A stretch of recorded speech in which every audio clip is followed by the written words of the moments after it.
So there are many reasons why you keep hitting your stop loss, and I want to share with you 10 main and more common reasons why you hit your stop loss all the time and you're frustrated. Let's talk about that right now.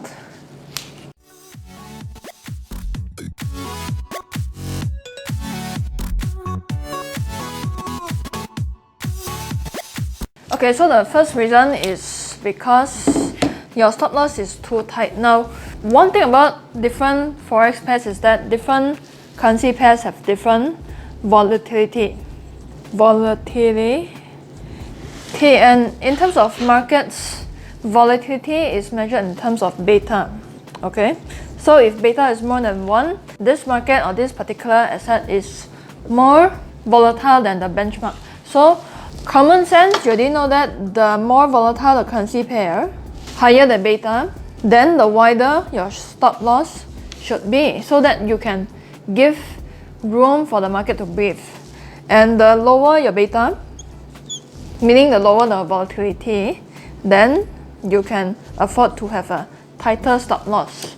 But with that said, you cannot have a stop loss that is way too tight, even for a currency pair that has low volatility. So if you have a trading strategy that has a fixed stop loss, like every single currency pair is like 30 pips stop loss, Euro dollar 30 pips, then Aussie dollar you also put 30 pips, it doesn't make sense. So the second reason why you might be getting stopped out is because you use your lot size to determine your stop loss.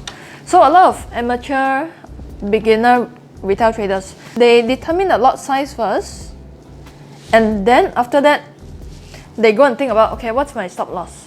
If you look at how you calculate lot size, you need the value of stop loss to get the lot size value, otherwise you cannot get this number at all. So if you determine your lot size first, then followed by stop loss, it means that you didn't even bother to calculate what is your lot size. So the right way to do it is to determine your stop loss first, then after that you use that number to calculate your lot size.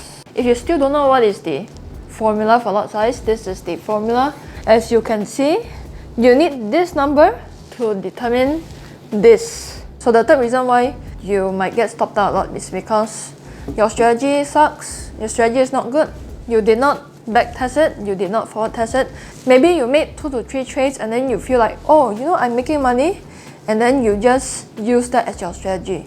You need to understand that in trading, you can be lucky in the short term, but luck wouldn't play out in the long term. So you gotta back test your system, forward test your system, test it on demo for at least 6 months. Fourth reason is because you like to trade things like NFP, you like to trade around high impact events. Now when you trade around high impact events, and also when you hold your trades as a day trader past the weekend, you are faced with a couple of risks.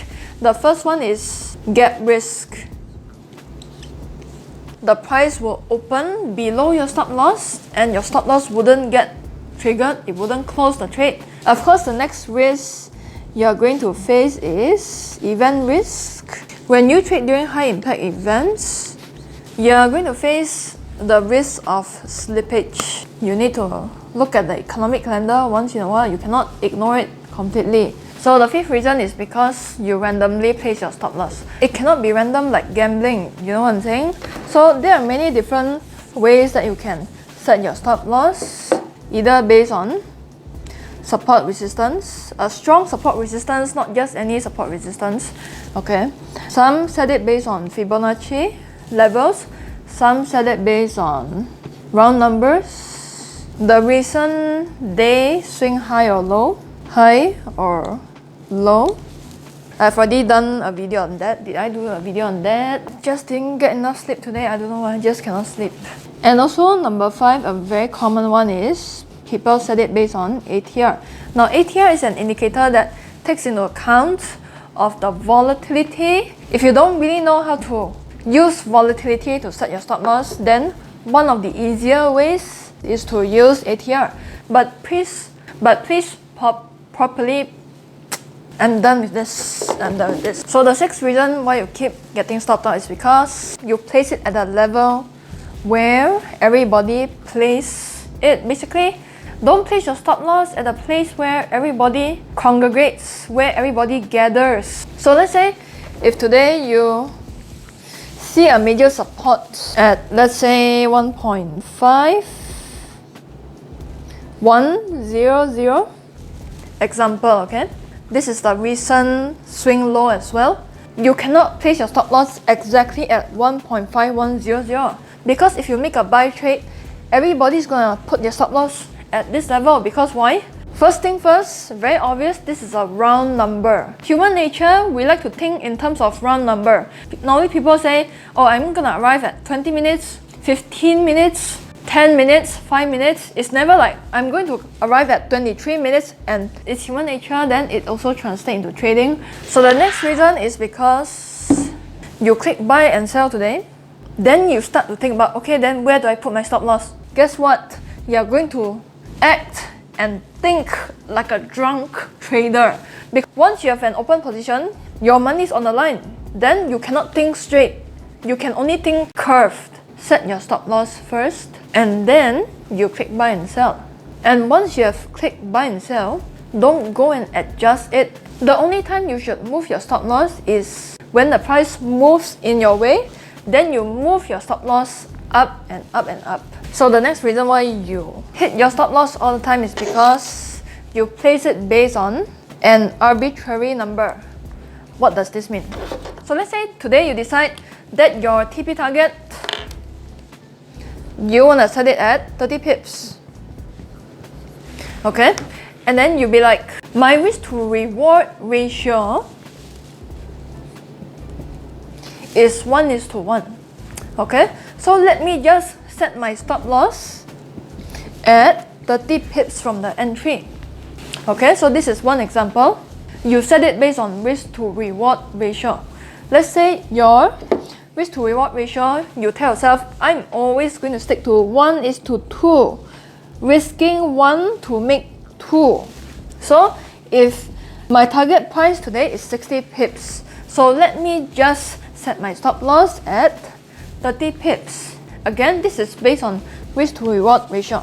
So another thing that people set their stop loss is, okay, I'm just going to risk 2% of my capital. Based on this 2% of their capital, they use this to set their stop loss. Okay, what is wrong with doing this? Why is this not right? Because you know what? The market doesn't care about whatever freaking figure number that you use. Because when you're setting your stop loss based on risk to reward and percentage risk per trade, you are telling the market, you gotta fit into my framework, as compared to you adapting to the markets. When you set your stop loss based on fixed numbers, you are ignoring market structure, you are ignoring price action, you are ignoring the current market's conditions. Market conditions change all the time. You cannot trade blindly and then be like, okay, 30 pips is 30 pips. I don't care whether the market is trending right now, ranging right now, being random right now, I don't care.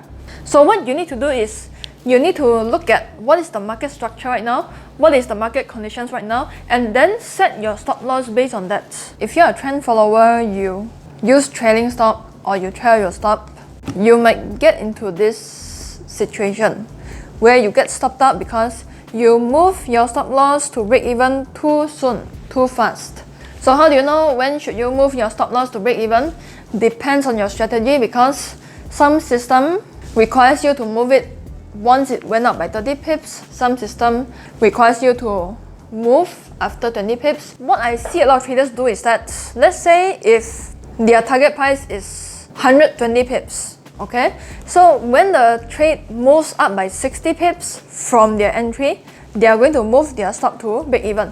This means that once the trade moves up by half of their TP target, then they are going to move their stop loss to break even. Final reason, I hope this doesn't happen to you.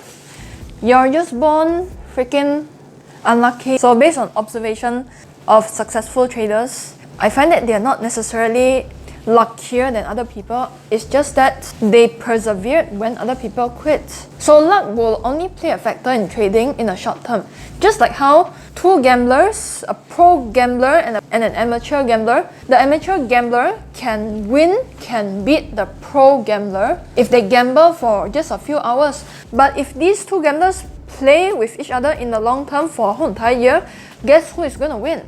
So if you feel that you're unlucky, chances are probably it's just a short-term thing. So if you need some tips on how to set a stop loss, I've done a video in the past. You can go and check it out. So with that, talk to you in the next video. Bye.